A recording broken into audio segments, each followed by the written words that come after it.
Hello, beautiful people of the internet. How are you doing today? My name is Jackie and welcome back to my YouTube channel. Today in this video, I am going to be discussing my 2021 reading statistics and my 2022 reading goals.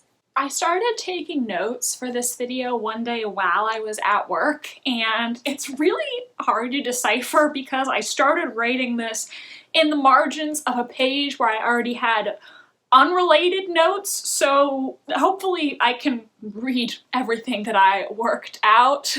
But let's just dive into the 2021 reading statistics. All in all, pretty successful reading year. We'll see if I can meet my 2022 reading goals. Goodreads is already telling me that I'm behind and it's mid-January, so we'll see. So in 2021, I read 74 books, which is 11 more books than I read in 2020, and that's an average of 6.16 books per month. So I almost increased my reading by 1 book per month, just not quite. I did have a little bit of a reading slump at the end of 2021. Also, let me just say, I'm sorry if I make any math errors in this video. I was an English major and a history minor. Math, not really my thing, so I apologize if I made any mistakes, and I didn't double check all my figures, so hopefully this is all correct. But the total pages I read in 2021 were 26,914, almost 27,000 pages, and that is approximately 5,000 more than I did last year. And my average star rating throughout the entire year was 3.65 stars. I believe my Goodreads probably says something different because sometimes I give books half-star ratings and Goodreads doesn't allow that. So I've been keeping track of my averages all year long just to do the math myself.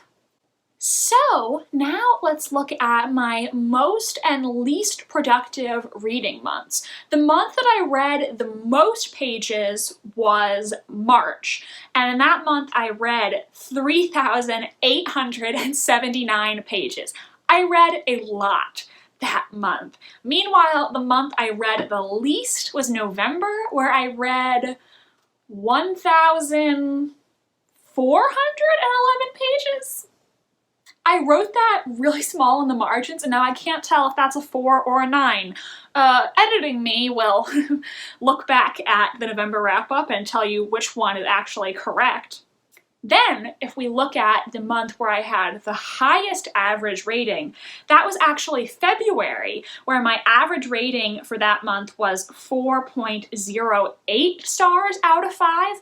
Really enjoyed everything I read that month.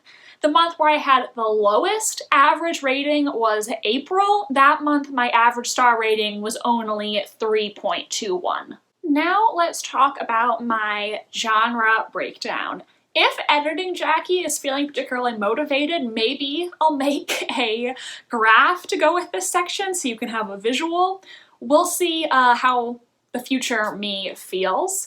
Also, a quick disclaimer is, some of the books that I read, I think, could fit in multiple genres. So when I was calculating these numbers, I just thought about what genre I think a book fits the best before I actually looked back at everything I read in 2021. I was thinking to myself that I read fewer mysteries and thrillers than usual. For some reason I had it in my head that I didn't read that many. However, when I actually counted, 40.5% of books that I read were mysteries or thrillers. So much higher than I was expecting. It was almost half of my reading.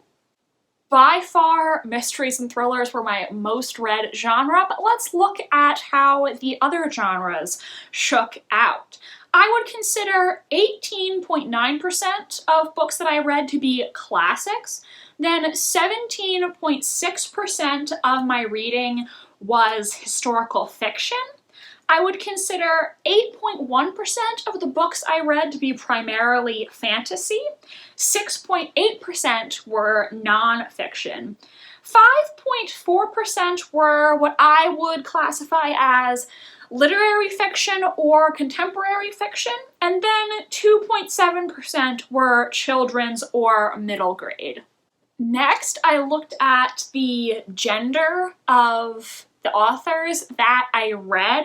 I will say when I was calculating this number, I did not count the anthology I read, His Hideous Heart, because that had male authors, it had female authors, it might have even had non-binary authors, and so I didn't really want to have to count each author included in the anthology individually, so that was just excluded from the statistics.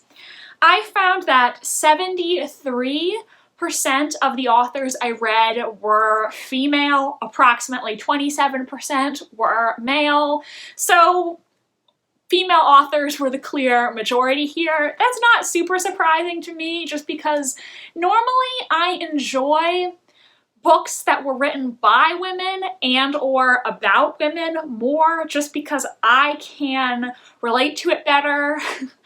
And if you've seen those viral posts about men writing women, you know that some, not all, some of them don't do a great job. Only 4% of the books that I read were rereads. I read mostly new books this year. Then I looked at how many of these books were part of a series. 18.9% were part of a series, and a goal for me has been to not start too many series until I finish ones that I've already started. So then I decided, why don't I look at how many of the books I read in 2021 were series that I was starting for the first time? And I found that 7 were the start of a new series, so 50% of the series that I read were series that I was just starting in 2021. However, about 3 of the series I started, I don't think I'm interested in continuing, so there's probably only about 4 series that I started in 2021 that I actually might be interested in continuing. Finally, another goal I had for 2021 was to go to the library more. So I looked back on books I read and I wanted to see how many of them were from the library and how many were books that I owned. Funnily enough, the split was exactly 50-50. I read 37 books that I own, and I read 37 library books. Perfect 50-50 split. And according to my calculations, out of the 37 library books that I read, 14 of those were electronic books through the Libby app. Now let's talk about my 2022 reading goals, and honestly, I think this is going to be a very short section of the video because I think in 2022, I just want to read the things that I want to read. I want to prioritize my happiness and not necessarily put pressure on myself. In terms of reading, I feel like the past 2 years have been very difficult for a lot of people, to say the least. And I know that mentally, it hasn't been great for me. I think I've had a lot of anxiety about life, about the uncertainty of the future. And so in 2022, I want to prioritize self-care and my own well-being. I think a very simple way for me to take care of myself is to follow my instincts and do the things that bring me happiness in this present moment, because I need to make myself a priority in my own life. Obviously, it's good to care about other people, but I shouldn't be so stressed all the time and be worrying about what other people are doing or worrying about what people I've never met might think about me.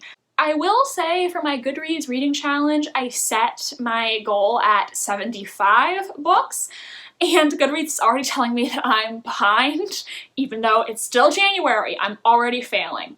That's okay though. If I don't reach 75 books, it's not the end of the world.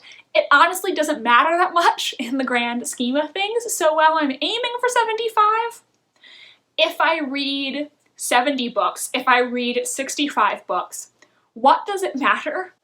But also, just because Goodreads says I'm behind right now doesn't necessarily mean that I'm doomed to fail the reading goal. It's still only January, and I kind of go through waves in terms of my reading. There are certain months where I don't read as much, and then there are other months where I read 13 books like I did in March 2021. So just because Goodreads is nagging me right now doesn't mean that I won't end up reading 75 books. I think the past 2 years I have exceeded my Goodreads reading goal by around 10 books. That doesn't necessarily mean that I'm expecting to read 85 this year. Honestly, at some point, you know, I'm probably going to reach my limit and my reading is going to level off. Who knows? Who knows when that'll happen? Who knows if I'll read 10 more books this year, or maybe 75 is just the ideal number for me. We'll have to see. So I know I don't really have any exciting reading goals to share with you this year, but I think 2022 is just going to be a year where I prioritize my own happiness and do what I feel like doing, within reason, of course. So let me know how your 2021 reading went and what your goals are for 2022 in the comment section down below. I would really like to hear from you guys. You don't even have to share your reading specific goals. If you have any other life goals for 2022, I would really like to hear about it. Please give this video a big thumbs up if you enjoyed, and subscribe to my channel if you want to see more from me. I post new videos every single Wednesday. My social media links are down below if you want to follow me on Tumblr, Instagram, or be my friend on Goodreads. Thank you so much for watching, and I hope you have a flawless rest of your day. Bye, and I'll see you next time.